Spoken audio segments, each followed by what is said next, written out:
I was around, used to work around the world when Moremi Water came out last year. I wanted to just come back to Nigeria, and the week I came back, the movie Moremi Water had gone out of the cinemas. And that's the fate of many of those festival movies, exquisitely made films. I always say that for you to blow, you have to break some of the rules of filmmaking. You have to. So that's the festival circuit films, exquisitely made, technically correct films, universal themes, follow the 3-act or sometimes the 5-act film structure. Everything makes coherent sense if you're a member of the global elite.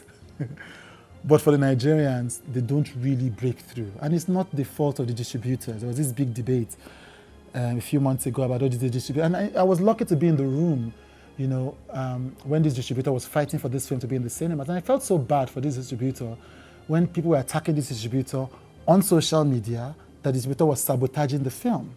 Because I was in the room when people were telling these distributors that this film will not do well. And they said, no, we need to increase our breadth of films. We need to encourage people doing different things. Everything is not commercial success. And there were a lot of forces stopping them. But they made a bold choice to put that film, even though they knew by all their data that it wasn't going to do well. They took a risk. And then when they took that risk and the movie didn't last in the cinemas, people were attacking them on social media. I really felt bad for them. And bad for those people, because what it means is that they further disincentivized the distributors from distributing films like that in the future. And that's a tragedy for all of us, because not every movie should do great numbers. Some people can just do respectable numbers, 100 million naira for a beautifully made film. But now if you attack the people that take those risks, then they take less risks. The next one on the list will be the ones that we all know, cinema movies. And when I'm speaking, 2024 so far, Beast of Two Worlds, the movie that allegedly got Bobrisky into prison. That was where I hear the spraying of money happened that led the Queen of Girls into prison. And that's a tragic thing. I don't even want to make light of that, because I don't think that's what happened to Bobrisky is fair, because, let's take an aside, because two people before her, I do that because Bobrisky said to me that her pronouns are she, and I respect people's pronouns. So, two people before that, one actress and a Nigerian socialite, were also charged to court. And the court gave them, this is in the news, gave them the option of fine. So why is Bobrisky in jail? However, that law is not a very sensible law. Nigeria has bigger problems. Why are we fighting that people are spraying money? What is a vibrant Nigerian tradition? What harm does it do? That's not why the Naira is falling. Anyway, so we're talking about the top movie this year is Ajosepọ̀. Yeah? Thank God for Funke Akindele, Femi Adebayo, his brother, Toye Abraham too, that have reminded Nigerians that no matter what happens with the streamers, Nigerians will still go to the cinema if you give them a great story. And the other people that are betting on cinemas, Inkblot is doing a great job betting on cinemas. Kayode Kasum, I'm so proud of Kayode Kasum. I like the fact that a movie like Afamefuna, for instance, went to the cinemas first before going on the streamers, did great at the cinemas, then did great on the streamers. Apart from the fact that they're making good money, it's great for us because you see the streamers are not going to save us. Sherry nǹkan tó ṣẹlẹ̀ sí Amazon. Disney was doing boju. We are coming. Disney was supposed to be in this country in 2022. Confirmed. Forget all this that they're using to do boju. They were supposed to come into the market. So they commissioned, allegedly, this one is allegedly, commissioned Nigerian content in order to be able to find their way. That was what people said. But that they were coming was without doubt. All kinds of arrangements. They didn't show up. Not their fault. It was to show up in an economy where you spend in dollars and you pay in dollars for content and you earn in a naira that can be 1,200 to $1 today and 1,600 to $1 tomorrow. So obviously, economics is why they didn't come here. And economics is also behind Amazon's move, according to the analysts. But what it shows is that you cannot rely on other people to come and save your own economy. One of the most beautiful things that happened with Funke Akindele's tribe called Judah, and I think before that, Battle on Booker Street, but mostly Tribe Called Judah, and even Tony tried that, was that it was showing to Nigerians in the diaspora and made good money in America and in the United Kingdom. Because there's also a healthy Nigerian diaspora audience that wants to consume content, and they have the dollars, the pounds, the euros to back it up, and the Canadian dollars to back it up. So I think that we need to begin to think about those models for our filmmaking, Anyway, cinemas. Last year, and in the last 18 months, last 2 years, Nigerian movies have done well. Even Bolale Austin Peters, Afolayan and some Kuti. Imagine, who would have thought that a biopic about what for many Nigerians is an obscure figure, for many Nigerians, it's an obscure figure, but hugely important to our history, Madam Afolayan and some Kuti, the mother of Fela, who would have thought that to have done such solid numbers in the cinemas? And it even probably would have done more if it wasn't moved to Amazon Prime. She showed, Bolale Austin Peters, Afame Funa showed, Tribe Called Judah, Battle on Broker Street, Josh Shekpo, King of Thieves, which was in the cinemas before going on the streamers, Messia Igbe's 2024 December fan favorite, AY's many movies, Sun City, 10 Days in Sun City, 30 Days in Atlanta, 15 Days in Iseluku. I know I love you. All those movies have done very, very well in the cinemas over the past few years, and shows that there's a vibrant cinema-going culture. There are between 60 to 85 cinemas in Nigeria.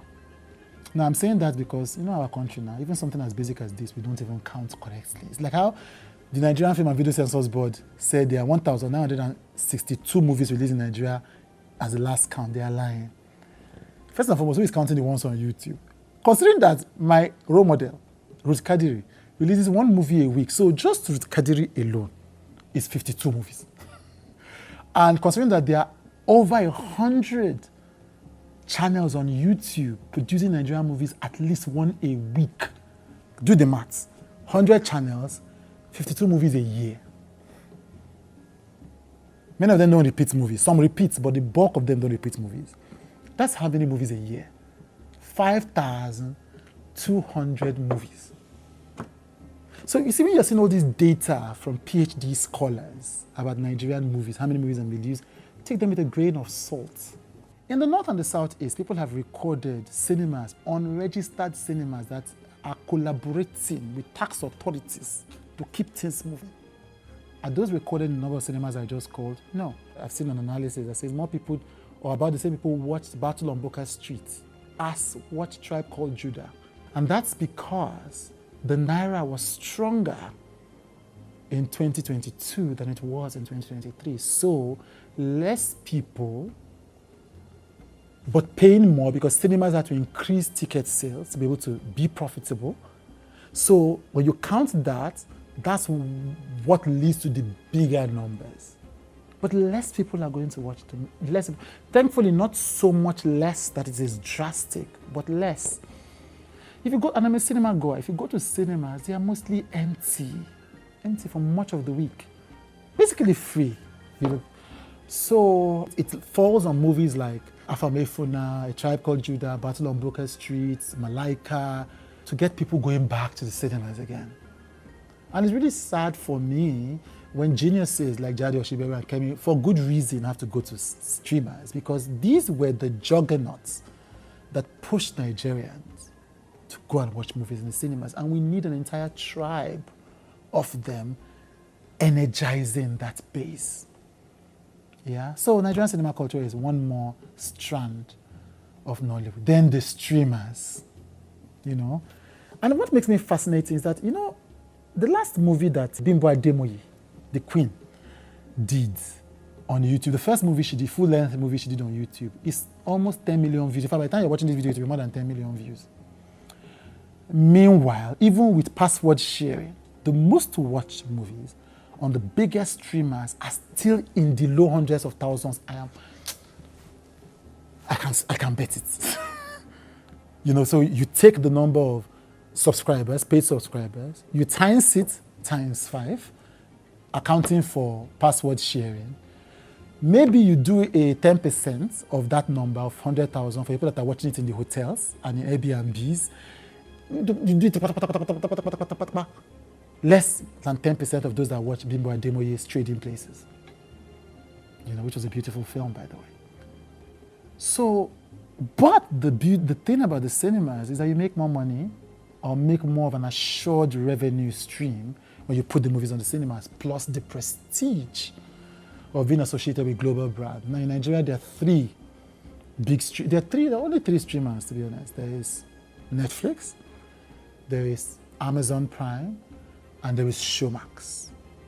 And on Showmax, you can get Peacock and HBO dramas, but mostly HBO. So, And a lot of people are VPNing Disney, but Disney doesn't officially exist in any form in Nigeria. So those are the four big streamers. So that's where we have all the hits, King of Boys, Gangs of Lagos, Anikulapo, which also went to the cinemas, but that's because they wanted to qualify for the Oscars.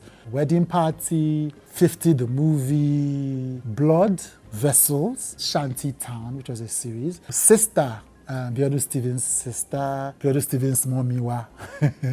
The Reti Dolls film that was on Showmax, I think. Showmax African Magic, I'm not sure anyway. All these movies, they are all on streamers. And what defines these movies is their high-level, top-notch production quality. Technical quality on point. Maybe dodgy lighting sometimes. Maybe dodgy sound sometimes. Because we Nigerians, we struggle with sound and lights. We even carry it abroad with us.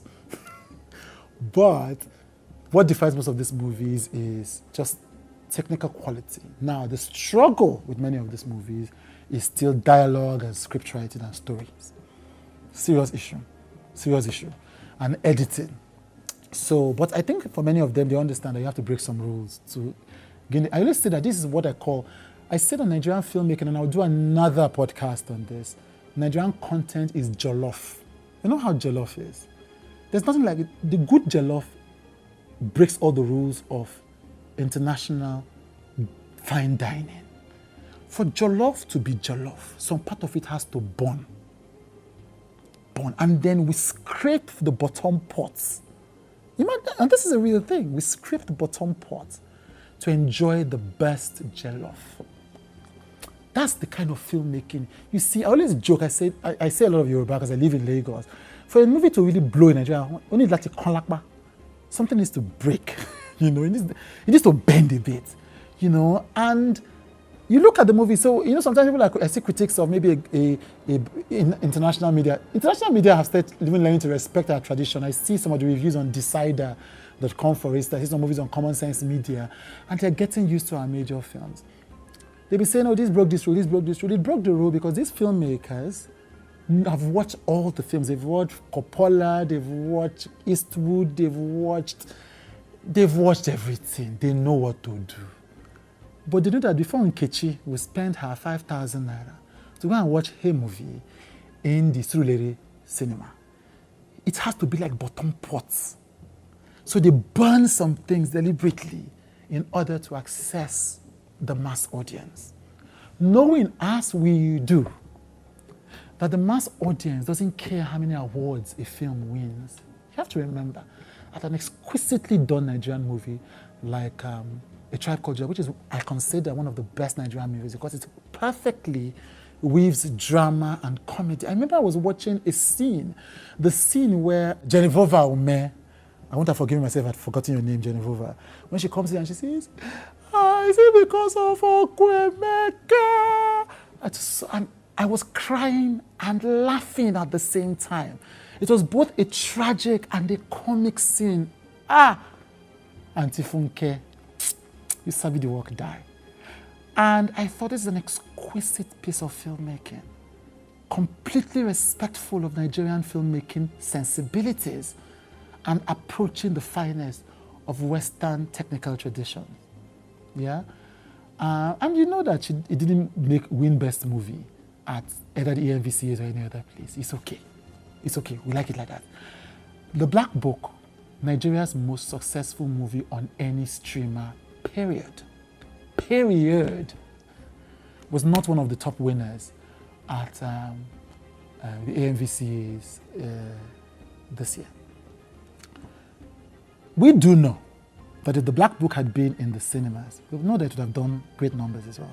because the director, Adetiba, is tipped in understanding how Nigerians consume content. Jadi Oshibero has hits because she's tipped in understanding how Nigerians consume content. I mean, she created the entire foundations of Ndani TV. So all of the hit series you love, even till today of Ndani TV, were created by or under the leadership of Jadi Oshibero. So she understands what the audience wants. And so, there can be a dichotomy between what makes movies win awards at cinemas, where you have people who are steeped in Western critical traditions judging. But I want to tell those people to continue, because you are the hope of the industry. You are the ones that will make people keep watching. I always remind people that if not for the Idumota traders who you people like abusing, Netflix would not have come to Nigeria. Netflix didn't come to Nigeria because of finely made movies. It came to Nigeria because of Idumota and Upper Iweka Road and Kano-based filmmaking marketers who had coupled together an industry that was worth naming Nollywood.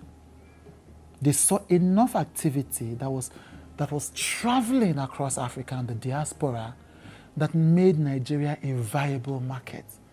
Respect the Nigerian marketers and distributors. Respect Amako. Respect OJ. Respect them. Without them, we will not be consuming Nigerian content across the world. Because there's no streaming platform you will not find something from Nigeria, apart from HBO.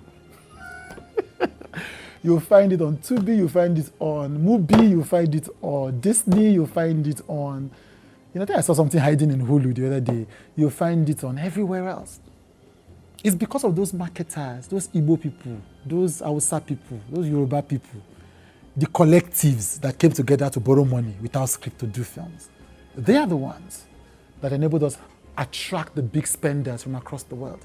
They are the ones that enabled us have enough investors to set up film cinemas. Play Studios, which is also one of the hits. I think Blood Vessel did extremely well.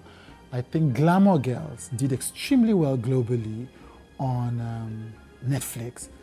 But he had experience with hit movies, Living in Bondage and all of that, in the cinemas first. So many of the people who won in cinemas, and even Aditya F. Young of Black Book had done, Up North with Banky W and others, and had done Set Up 1 and Set Up 2, And even one of the hit makers on streamers, both on Amazon and Netflix, but mostly, actually on all, it's Niya Kimalayon.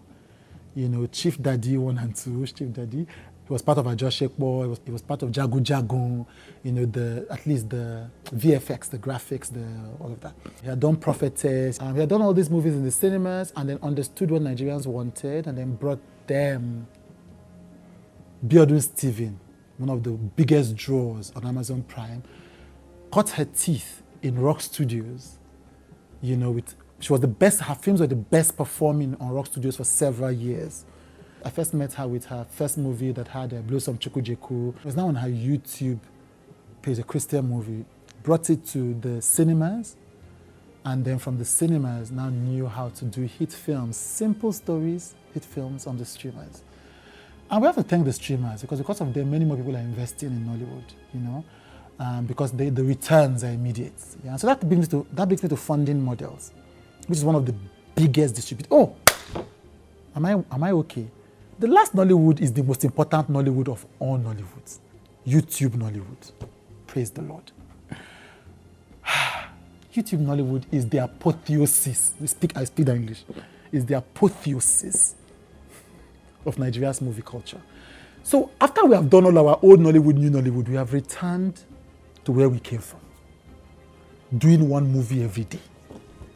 Because you cannot outrun your consumption habits. You can't. And when Nigerians stopped watching movies in their numbers, in the streamers and cinemas, not because they stopped liking Nigerian movies, it's because we disconnected from them. Or economically, they couldn't afford the places where we now were.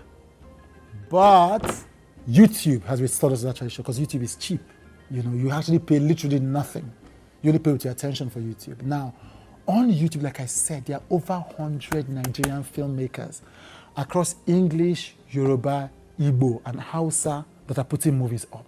Most of those Yoruba guys who are now winning, even Odunade Adekola, who has one of the best performing movies on Amazon Prime, Yoruba movies on Amazon Prime, and also one of the best performing movies in airplanes. If you're on airplanes, you're seeing Nigerian roots. watching movies, you will see they're always watching Yoruba movies on those things. Go and watch. So that's an entire income stream for those movies. So YouTube is the biggest, So before now, people know about YouTube because Bimbo Ademoye has come on, Omoni Oboli has come on, Ini Edo has come on. But before that, people were cleaning out. Chini Love pioneered on YouTube. Uduak Isong pioneered on YouTube. Ruth Kadiri is an entire industry. Ruth Kadiri 247 on YouTube. And there's one of my favorites again, is Adakirijiri TV. Adakirijiri is a teenager, maybe she's in her 20s now, who does full-length Nollywood movies. They innovated before the others came in. And we are grateful to Omoni Oboli and others because they have now brought new standards to that space. I forgot Moremi Hall as one of the cinema juggernauts, Wives on Strike, all of that. Great, these are visionaries. So YouTube is the new playing ground. We've returned to base, cheap, low-cost movies that get the attention of millions of Nigerians with simple stories that Nigerians want to watch. Make of that what you may. I'm not saying that. Of course, I love one of my favorite Nigerian movies ever is King of Boys. Goodness, how did I forget Kunle and all of? Okay, no, I didn't forget Kunle and because Kunle and of course, is responsible for that inflection point when Nigerians raise the standards of storytelling quality. And then Mwabudu with 50 made Nigerians pay attention that elite Nigerians and money could be made from Nollywood. Wedding Party made all kinds of Nigerians from all demographics pay attention. Before it, The Meeting though, then King of Boys cured Nigerians from the sickness of comedies. And then Black Book led the new elites, billionaires, millionaires in dollars, to begin to look at Nollywood as an investable platform. I want to give them their credit for that. But YouTube is where it's all at now. Filmmakers like Biodu Steven are putting their full-length movies on YouTube. And movies are transiting, so movies when they expire, when their licensing rights expire on the major streamers, find their way to YouTube. People are moving videos. Even on YouTube, they are licensing deals. Somebody will finish licensing a movie to a YouTube channel. The rights will expire on I'm not talking about the pirates, so those witches and wizards. I'm talking about the rights will expire on one YouTube channel, and that YouTube channel will buy the rights. YouTube, you have high-quality Nigerian stories being told to mass audiences, and the owners of the movies have full control over their movies. Those are the 8 Nollywoods. So if you're a creative, you're an investor, you're a critic, all of that, this gives you a truer picture of the Nollywood that we have. Now, why is this important? It's important because of funding models. I always say that Nollywood is a jungle, and that's a good thing. America's Hollywood is not a jungle. Very difficult to disrupt fully formed industries. They're set in stone. All the accompanying industries follow this. It's difficult to change. You have to follow a particular format. You have to follow particular distribution models. Look at how long it took people to even follow the streaming models that Netflix pioneered. But in Nigeria, we're in a jungle. We're still trying to figure out what works best. We should allow ourselves to do that experiment well. If you're a creative starting a movie, don't think that your only pathway is cinemas or streamers. If you're an investor, you might make more money investing in 2 YouTubers over their content, the same amount of money you will use to invest in 2 YouTubers for a year's worth of content, the same amount of money you will contribute for 5% of a blockbuster Netflix film. You don't know and you don't know. That's why I'm here. That's what I'm telling you. You didn't know. You didn't know. You're welcome. But because most of these things are below the line, we don't see what is happening. And YouTube is trackable models, scalable models. You can track the numbers. Unlike marketers, they cannot deceive you. You can track the revenue, and you can hack the growth. You can decide, okay, I want more people from Canada to watch. I want more people from the US to watch. I want to get more people from Zimbabwe, from countries with stable currencies. Investors need to begin to think about the possibilities. There's so many possibilities. Netflix, the rights come from either acquisition outright, what people call originals, etc., and licensing rights. Cinemas come from cinema sales and secondary sales from many cinemas. Many of the major distributors also have relationships with airlines and all those other places where you can have a second life. So these are the models for cinemas. And then cinema, if you hack it on cinema, you hack it a lot, because you can have it on cinemas, have it on streamers, and or have it in airlines or those other OTT platforms. I think I can validly call them OTT. And if you do a licensing deal where it expires, then you can come and land on your YouTube page when all is said and done. You know, YouTube is a monopoly, so don't be calling Rumble and other places. It's only YouTube where the whole thing is happening. And maybe Facebook. The model for the two cable platforms, the same thing. The cable platforms, if they don't own it, then they can license it. If they own it, then that's a stream. They can license it, and if they license for a period of time, then you can still put it on your own platform after. Nollywood has, like I said, devolved into different formats, but there's still, you know, CDs and pop-up cinemas are still a strong part of that. So not the very best place if you're trying to recoup your investment. Most of the Igbo culture has collapsed into Africa Magic, Star Times, and YouTube. So those are their, you know, funding models. And the YouTube funding model is obviously, like I said, advertising. And maybe somebody will start experimenting with YouTube Premium. Who knows? And trust my Nigerian people, YouTube membership is when people have to pay to watch YouTube.